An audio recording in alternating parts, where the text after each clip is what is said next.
জলবায়ু পরিবর্তনের প্রভাব যে দিন দিন আরো ভয়াবহ হয়ে উঠছে তারই নতুন উদাহরণ মিলেছে যুক্তরাজ্যে। মে ও জুন মাস জুড়ে চলা তীব্র তাপপ্রবাহে ইংল্যান্ড ও ওয়েলসে অন্তত 2,700 জনের মৃত্যু হয়েছে বলে নতুন এক গবেষণায় উঠে এসেছে।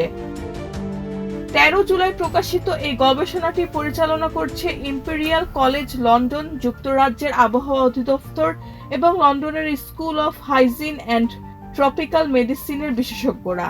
তাদের বিশ্লেষণে বলা হয়েছে, মানুষের কর্মকাণ্ডজনিত জলবায়ু পরিবর্তন না হলে জুনের শেষ দিকে এই তাপপ্রবাহ কার্যত অসম্ভব ছিল। শুধু যুক্তরাজ্য নয়, একই সময়ে পুরো পশ্চিম ইউরোপেও রেকর্ড ভাঙা তাপপ্রবাহের মুখোমুখি হয়। সরকারি তথ্য অনুযায়ী ইউরোপ জুড়ে 10,000-এর বেশি অতিরিক্ত মানুষের মৃত্যু হয়েছে। এর মধ্যে 9,000-এরও বেশি ছিলেন 65 বছর বা তার বেশি বয়সী। বিশেষজ্ঞরা বলছে, চরম গরমে হিট স্ট্রোক, হৃদরোগ ও শ্বাসতন্ত্রের জটিলতা বেড়ে যায়, ফলে মৃত্যু ঝুঁকি উল্লেখযোগ্যভাবে বৃদ্ধি পায়। সবচেয়ে বেশি ঝুঁকিতে থাকেন বয়স্ক ও অসুস্থ ব্যক্তিরা। গবেষকদের সতর্কবার্তা, জলবায়ু পরিবর্তনের বর্তমান ধারা অব্যাহত থাকলে ভবিষ্যতে এ ধরনের প্রাণঘাতী তাপপ্রবাহ আরো ঘন ঘন এবং আরো তীব্র আকার দেখা দিতে পারে।